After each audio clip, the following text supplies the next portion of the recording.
नमस्कार, आप देख रहे हैं के न्यूज़ नेशनल। मैं हूं आपके साथ मानसी। खबरों पर गौर करने से पहले एक नजर हेडलाइंस पर। क्वाड देशों भारत, अमेरिका, जापान और ऑस्ट्रेलिया के राष्ट्राध्यक्ष की पहली इन पर्सन मीटिंग शुक्रवार को व्हाइट हाउस में होगी। इस बैठक में शामिल प्रधानमंत्री मोदी ने क्वाड की पहली इन पर्सन बैठक बुलाने के लिए बाइडेन का शुक्रिया अदा किया। अमेरिका दौरे पर गए प्रधानमंत्री नरेंद्र मोदी ने शुक्रवार रात यूएस प्रेसिडेंट जो बाइडेन से मुलाकात की। करीब 1 घंटे हुई बातचीत के दौरान बाइडेन ने वाइस प्रेसिडेंट कमला हैरिस के भारत के गहरे रिश्तों का जिक्र किया। पाकिस्तान के प्रधानमंत्री इमरान खान शनिवार को तड़के संयुक्त राष्ट्र महासभा को संबोधित किया। जो तय माना जा रहा था वही हुआ। इमरान ने कश्मीर और अफगानिस्तान पर ही भाषण का फोकस रखा। राजस्थान के प्रतापगढ़ जिले के धरियावाद क्षेत्र में एक महिला को जबरन पकड़कर कोरोना वैक्सीन लगवाई गई। असल में उसे डर था कि वैक्सीन लगते ही उसकी मौत हो जाएगी। पंजाब की तर्ज पर अब राजस्थान कांग्रेस में भी बदलाव का ब्लूप्रिंट तैयार हो रहा है। सचिन पायलट ने शुक्रवार को दिल्ली में राहुल गांधी और प्रियंका गांधी से मुलाकात की।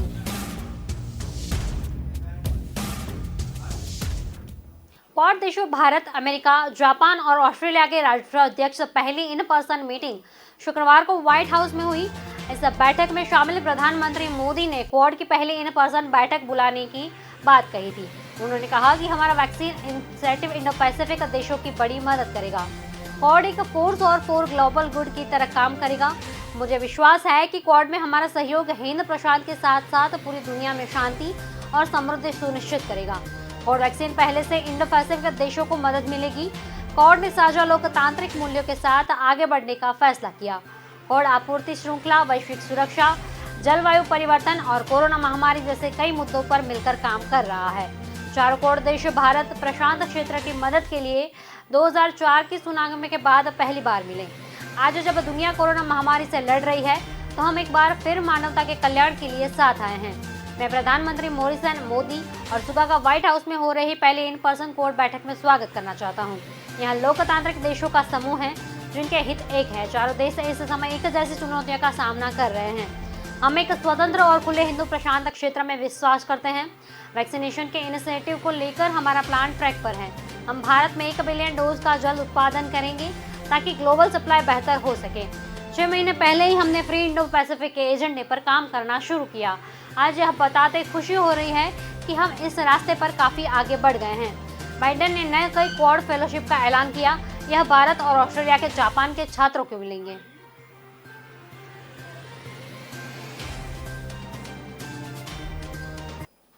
अमेरिका दौरे पर गए प्रधानमंत्री नरेंद्र मोदी ने शुक्रवार रात यूएस प्रेसिडेंट जो बाइडेन से मुलाकात की। करीब 1 घंटे बातचीत के दौरान बाइडेन ने वाइस प्रेसिडेंट कमला हैरिस से भारत के गहरे रिश्ते का जिक्र किया। मोदी ने इसमें काफी दिलचस्पी दिखाई। बाइडेन ने अमेरिका उपराष्ट्रपति की मां श्यामला गोपालन के बारे में भी प्रधानमंत्री को बताया और कहा कि गोपालन एक बेहतरीन महिला थी। बाइडेन और मोदी की मुलाकात के एक दिन पहले कमला हैरिस ने प्रधानमंत्री मोदी से मुलाकात की। कमला की मां भारत के तमिलनाडु राज्य से ताल्लुक रखती थी। कमला ने भी कई मौकों पर भारत का जिक्र किया। जब मोदी व्हाइट हाउस पहुंचे तो जो बाइडेन ने उन्हें गर्मजोशी से रिसीव किया। दोनों के बीच वही कुछ लम्हे बातचीत हुई। इसके बाद बाइडेन प्रधानमंत्री के साथ ओवल ऑफिस पहुंचे। यहाँ उन्होंने मोदी के बैठने के लिए कुर्सी ऑफर की। बाइडेन के मुताबिक मैंने प्रधानमंत्री को उनकी खुशी दिखाते हुए कहा कि आप जिस चेयर पर बैठ रहे हैं उस पर अमूमन हर दिन हमारी वाइस प्रेसिडेंट कमला हैरिस बैठती है। वो भारतीय मूल की अमेरिकी है। हैरिस की मां भारतीय नागरिक थी। वो एक साइंटिस्ट होने के साथ बेहतरीन महिला थी। प्रधानमंत्री ने गुरुवार रात व्हाइट हाउस में ही अमेरिकी उपराष्ट्रपति कमला हैरिस से मुलाकात की। इसके बाद मीडिया से बातचीत के दौरान हैरिस को प्रेरणा स्रोत बताया था। प्रधानमंत्री ने कहा था कि आपका उपराष्ट्रपति चुना जाता है एक ऐतिहासिक घटना है। आप दुनिया में कई लोगों के लिए प्रेरणा स्रोत हैं। मुझे पूरी उम्मीद है कि प्रेसिडेंट बाइडेन और आपकी लीडरशिप में दोनों के देश को नई ऊंचाइयां मिलेंगी। मैं आपको भारत यात्रा पर आने का निमंत्रण देता हूं और हम आपका स्वागत करने के लिए तैयार हैं।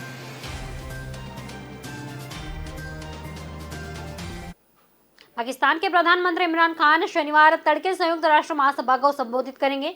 जो तय माना जा रहा है वही हुआ। इमरान ने कश्मीर और अफगानिस्तान पर ही भाषण का फोकस रखा। उन्होंने आरोप लगाया कि कश्मीर में एक तरफा कदम उठाकर भारत ने जबर या कब्जा किया है। इमरान के इस बयान का भारत ने इसका करारा जवाब दिया। संयुक्त राष्ट्र में भारतीय डिप्लोमेट स्नेहा दुबे ने कहा कि पूरा जम्मू कश्मीर और लद्दाख हमेशा से भारत के अभिन्न हिस्से हैं और रहेंगे। इनमें पाकिस्तान के कब्जे वाले हिस्से भी शामिल हैं। पाकिस्तान को इन्हें तुरंत छोड़ देना चाहिए। दुबे ने कहा कि संयुक्त राष्ट्र को सदस्य देश जानते हैं कि पाकिस्तान का इतिहास आतंकियों को पालने और उनकी मदद करने को है। यह पाकिस्तान की नीति में शामिल है। यह पहली बार नहीं है जब पाकिस्तान ने संयुक्त राष्ट्र के मंच का इस्तेमाल भारत के खिलाफ झूठ फैलाने और दुनिया का ध्यान भटकाने के लिए किया है, जबकि पाकिस्तान में आतंकी खुलेआम घूमते हैं। खान ने कहा कि अमेरिका में 9/11 के हमले के बाद दुनिया भर के दक्षिणपंथियों ने मुसलमान पर हमले शुरू कर दिए। भारत में इसका सबसे ज्यादा असर है। वहाँ आरएसएस और भाजपा मुश्किलों का निशाना बन रहे हैं। मुस्लिमों के साथ भेदभाव किया जाता है। कश्मीर में एक तरफा कदम उठाकर भारत ने जबरिया कब्जा किया।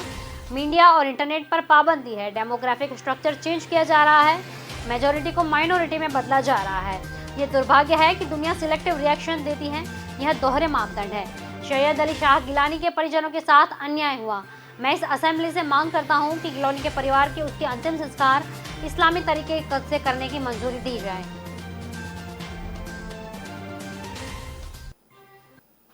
राजस्थान के प्रतापगढ़ जिले के धारियावाद क्षेत्र में एक महिला को जबरन पकड़कर कोरोना वैक्सीन लगवाई गई। असल में उसे डर था कि वैक्सीन लगते ही उसकी मौत हो जाएगी। इसी डर से वह टीका नहीं लगवा रही थी, लेकिन गुरुवार को परिजनों ने नर्सिंग कर्मी को घर पर ही बुला लिया। उसे देखते ही महिला घर से भाग गई।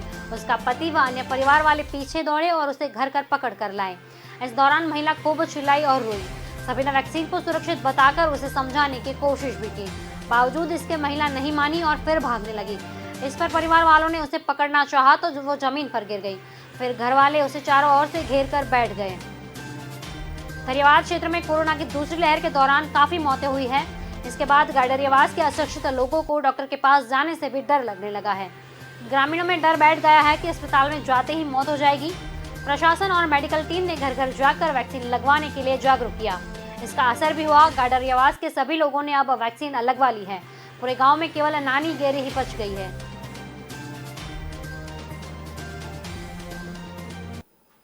पंजाब की तर्ज पर अब राजस्थान कांग्रेस में भी बदलाव का ब्लूप्रिंट तैयार हो रहा है। सचिन पायलट ने शुक्रवार को दिल्ली में राहुल गांधी और प्रियंका गांधी से मुलाकात की। पायलट दोपहर बाद जयपुर से दिल्ली पहुंचे और शाम को उनकी राहुल गांधी से उनके आवास पर लंबी मुलाकात हुई। 7 दिनों में राहुल गांधी के साथ उनकी यह दूसरी मुलाकात है। 17 सितंबर को भी सचिन की राहुल गांधी से लंबी चर्चा हुई थी। इन मुलाकातों को कांग्रेस में बदलाव के हिसाब से काफी अहम माना जा रहा है। कांग्रेस सूत्रों के मुताबिक इस मुलाकात में सचिन पायलट ने राजस्थान में सत्ता और संगठन में होने वाले बदलाव के बारे में अपनी मांगे और सुझाव रखी। बताया जाता है कि सचिन पायलट ने राजस्थान में कांग्रेस की सरकार के बाद होने वाले चुनावों में बुरी तरह हार के ट्रेंड को रोकने के लिए अभी से कदम उठाने की सलाह दी। इस सलाह के अनुसार गड़बड़ियों की शिकायत वाले और फिसड्डी मंत्रियों को हटाने और संगठन में अच्छे नेताओं को आगे लाने की सलाह शामिल है। आगे आने वाले दिनों में कांग्रेस में बदलाव की शुरुआत में इस सलाह का असर देखने को मिल सकता है। सचिन पायलट प्रियंका गांधी से लगातार संपर्क में थे।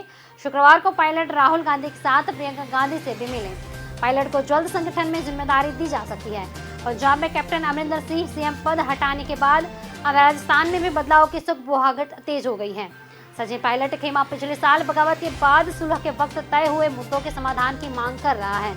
कांग्रेस सूत्रों के मुताबिक अब जल्द ही राजस्थान में मंत्रिमंडल फेरबदल और संगठन की बकाया नियुक्ति की शुरुआत होगी। सचिन पायलट समर्थकों को भी मंत्रिमंडल और संगठन में प्रमुखता से जगह मिलने की संभावना है। फिलहाल रुकते हैं एक छोटे से ब्रेक के लिए, तब तक जुड़े रहिए के न्यूज नेशनल के साथ। हम जब छोटे थे ना, हजारों कछुए आते थे इस बीच पर। हाँ, मैंने भी देखे हैं।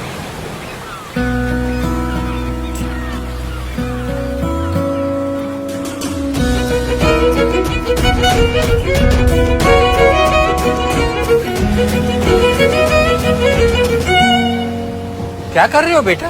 कछुओं के लिए जगह बना रही हूँ ताकि वो दोबारा वापस आ सके। मुझे भी तो देखने हैं कछुए।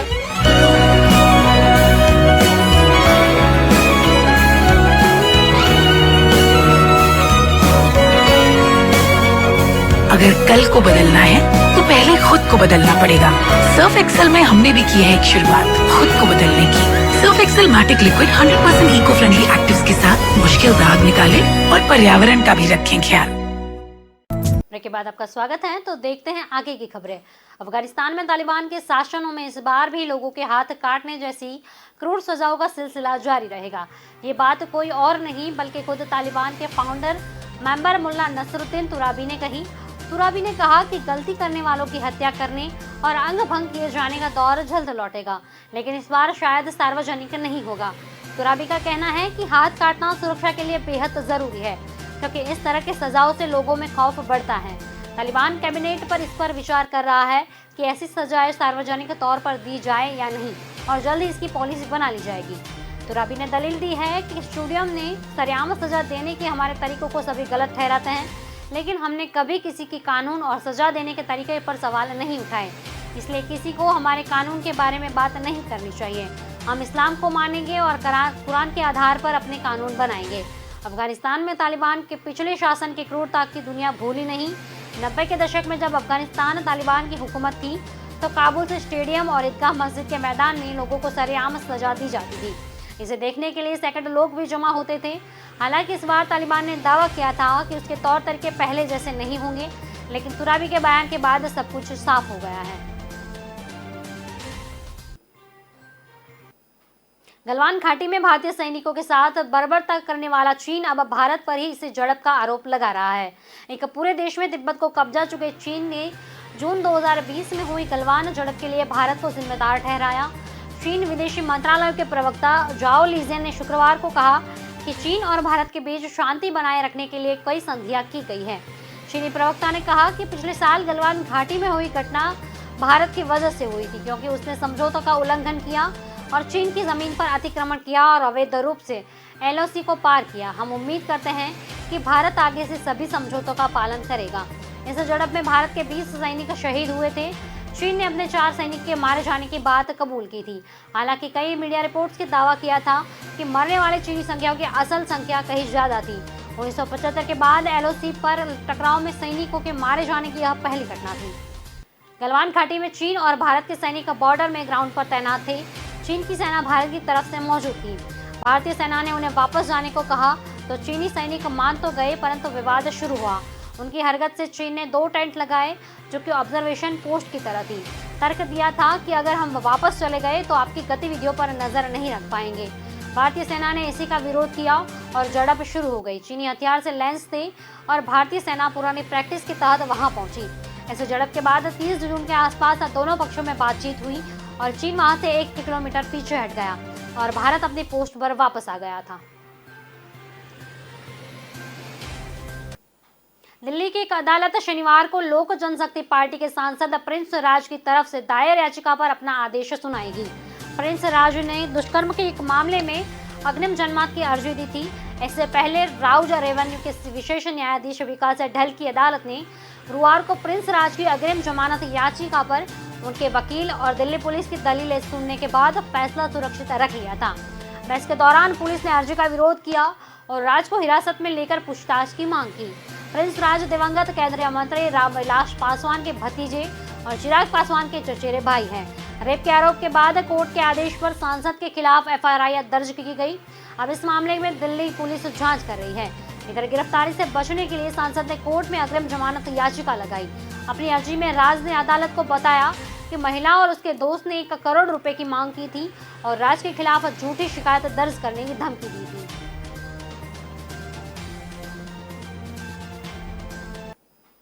संघ लोक सेवा आयोग ने 2020 की अंतिम परीक्षा का परिणाम शुक्रवार को घोषित किया। मुंबई IIT से पढ़े बिहार के शुभम कुमार ने इस प्रतिष्ठित परीक्षा में टॉप किया। वहीं भोपाल मैनेट से इलेक्ट्रिक इंजीनियर BTech कर चुकी जागृति अवस्थी लड़कियों की टॉपर और ओवरऑल दूसरे नंबर पर रही। तीसरे नंबर पर अंकिता जैन भी इंजीनियरिंग की छात्रा रही। दोनों मध्य प्रदेश की रहने वाली है। वहीं सूरत के कार्तिक जिवाणी देश भर में 8वें नंबर और गुजरात में पहले स्थान पर है। रायन इंटरनेशनल स्कूल से 12वीं की पढ़ाई करने वाले कार्तिक ने मुंबई से इंजीनियरिंग की पढ़ाई पूरी की। वर्ष 2019 में भी सिविल की परीक्षा पास की थी, लेकिन तब रैंक कम होने के कारण उनका सिलेक्शन IPS के लिए नहीं हुआ था। इसी कारण उन्होंने अपनी हैदराबाद में ट्रेनिंग के दौरान भी IAS की तैयारी की। उनका यह प्रयास रंग लाया और देश भर में 8वां स्थान हासिल किया। BTech सिविल इंजीनियरिंग की है। उन्हें पिछली बार भी UPSC में सफलता मिली, तब उनकी रैंक 290 थी। टॉप 5 में इस बार 3 लड़कियों को जगह मिली है और सेवा मुख्य परीक्षा का आयोजन इस साल जनवरी में हुआ था। यूपीएससी 2020 का फाइनल रिजल्ट जारी कर दिया गया। इसमें बिहार कटिहार के रहने वाले शुभम कुमार ने टॉप किया। वहीं 7वां रैंक जुमई के प्रवीण कुमार को मिला। शुभम ने वैकल्पिक विषय के रूप में 7 परीक्षा पास की। वहीं आईआईटी बॉम्बे से बीटेक की अपनी सफलता पर शुभम ने कहा, मैं बहुत खुश हूँ। मैं परिवार के सदस्यों, चाचा चाची और दीदी का शुक्रगुजार हूँ। परिवार वालों ने पढ़ाई के दौरान किसी भी तरह की आंच नहीं आने दी। शुभम की सफलता में उसके पेरेंट्स का हाथ है। क्लास 1 से लेकर 10 बजे तक टॉपर रहा, अभी भी टॉपर है। बचपन से पूछती थी कि तुम क्या बनोगे, तो वो बोलता था मैं आईएएस बनूंगा। शुभम कुमारी निवासी उत्तर बिहार ग्रामीण बैंक के ब्रांच मैनेजर देवानंद सिंह के पुत्र हैं। आईआईटी बॉम्बे से सिविल इंजीनियरिंग किया और फिर उन्होंने यूपीएससी की तैयारियां शुरू की। शुभम के पिता देवानंद सिंह ने बताया कि उनकी बेटी अंकिता कुमार न्यूक्लियर साइंटिस्ट है। वह अभी आरआई के फेट इंदौर में है।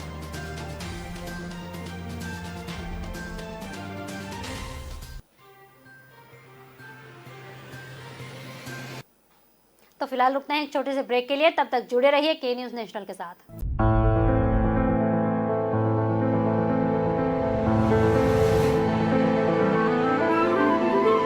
As you bite in, the soft chocolate shell cracks open to let creamy, velvety mousse flow.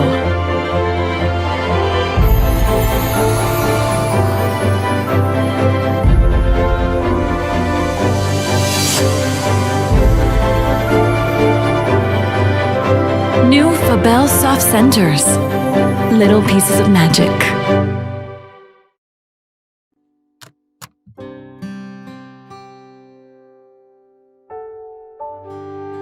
यादों में खो जाना बड़ा आसान होता है, और कुछ चीजें इन यादों के बहुत करीब ले जाती है। हर लम्हा नजर के सामने आ जाता है। उस पल की खुशी महसूस होने लगती है, मानो कल की ही बात हो। वक्त बीत जाता है, मगर दिल के रिश्ते कभी नहीं बदलते। ऐसे ही दिलों के रिश्ते सजाए अजय अरविंद भाई खत्री। ब्रेक के बाद आपका स्वागत है। तो देखते हैं आगे की खबरें। राज्य सरकार ने कोरोना महामारी के दौरान राज्यों के नागरिकों को राहत प्रदान करने के लिए एक महत्वपूर्ण निर्णय लिया। आगामी नवरात्रि त्योहारों के दौरान सोसाइटी फ्लैटों में आयोजित होने वाले शहरी गरबा को मंजूरी दी। पार्टी प्लॉट, क्लब या किसी अन्य खुले स्थान में व्यावसायिक गरबा नहीं आयोजन करने की अनुमति दी। इधर नवरात्रि को देखते हुए 8 महानगरों में रात्रि कर्फ्यू को 1 घंटे की राहत दी गई है। सरकार को उम्मीद है कि समारोह में शामिल होने से पहले लोग कोरोना वैक्सीन जरूर लेंगे। मुख्यमंत्री भूपेंद्र पटेल और गृह राज्य मंत्री हर्ष संघवी ने शुक्रवार को नवरात्रि की योजना को लेकर गृह विभाग के साथ बुलाई गई बैठक में यह फैसला लिया। मात्र शहरी गरबा सोसाइटी और फ्लैट में माताजी की आरती और गरबा का आयोजन हो सकेगा, जबकि दुर्गा पूजा, विजयादशमी उत्सव, शरद पूर्णिमा जैसे अन्य त्योहारों के आयोजन को भी अनुमति दी गई है। हालांकि इन त्योहारों में अधिकतम 400 व्यक्ति शामिल हो सकते हैं। समारोह के दौरान लाउड स्पीकरों का उपयोग नहीं, सुप्रीम कोर्ट के आदेशों का पालन करना होगा। नवरात्रि को ध्यान में रखते हुए राज्य सरकार ने 8 महानगरों में रात के कर्फ्यू के दौरान भी रियासतें दी। इन 8 शहरों में 25 सितंबर से 11 बजे के बजाय 12 बजे से सुबह 6 बजे तक रात्रि कर्फ्यू लागू होगा।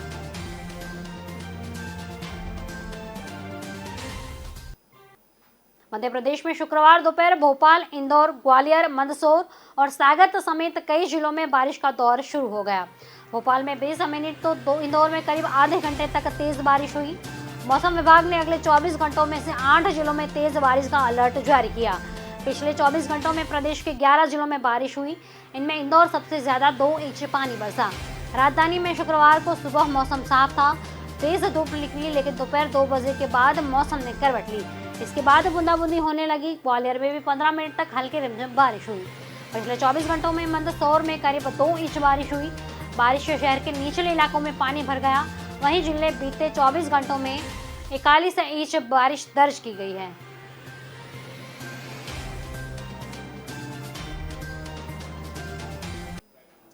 जोधपुर में एक घर के बाहर खड़ी कार को देर रात फूंक दिया गया। कार में आग लगाने की घटना सीसीटीवी में कैद हो गई। बताया जाता है कि पारिवारिक रंजिश के चलते कार जला दी गई। इस घटना से पहले गुरुवार शाम दोनों पक्षों में उम्मीद अस्पताल के बाहर झगड़ा हुआ। इसके बाद करीब 3:30 बजे 2 युवक आए। इसके बाद कार का शीशा तोड़ा और पेट्रोल कैन कार में छिड़ककर तीली लगाई और चलते बने। यह सारा घटनाक्रम सीसीटीवी में कैद हुआ है। बताया जाता है कि दोनों परिवार में पिछले 10 सालों से आपसी रंजिश हैं। कई बार झगड़े हुए जिसमें मर्डर भी हो चुका है। हांडा फलूसा थाना अधिकारी दिनेश लखावत ने बताया कि मोची मार्केट निवासी इमरान ने रिपोर्ट दर्ज करवाई। रिपोर्ट के अनुसार जुनैद ने उसकी स्कॉडा गाड़ी को आग लगा दी। पुलिस ने बताया कि दोनों एक ही परिवार से हैं और आपसी रंजिश के चलते कार में आग लगाई है और चाकू से वार करने की बात सामने आई। इस झगड़े के बाद देर रात 3:30 बजे जुनैद ने उसके घर के बाहर खड़ी कार के शीशे तोड़कर गाड़ी में पेट्रोल डालकर आग लगा दी। पिछले 10 सालों में परिवार में आपसी रंजिशें चलती आ रही हैं।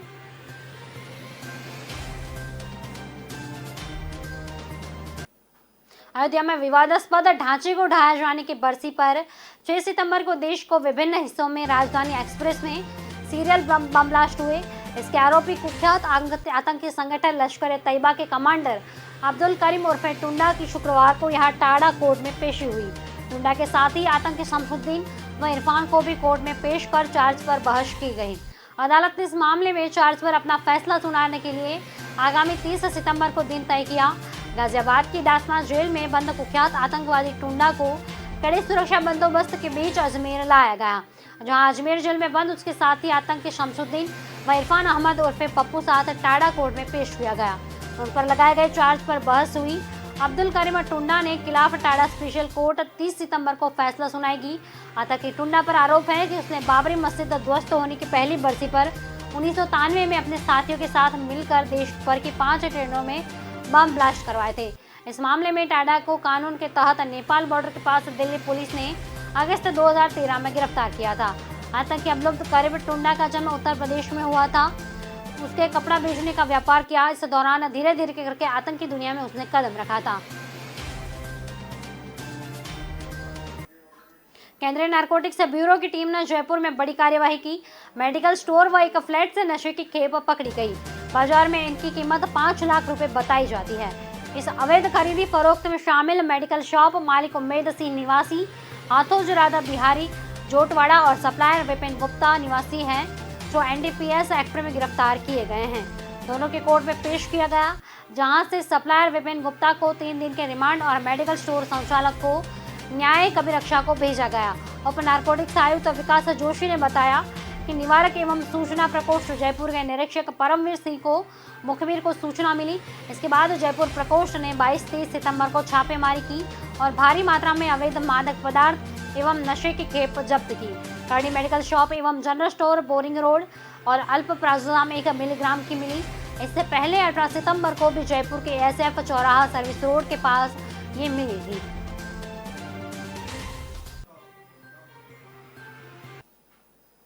देश विदेश की खबरों में अभी सिर्फ इतना ही। आगे की अपडेट के लिए जुड़े रहिए के न्यूज़ नेशनल के साथ। नमस्कार।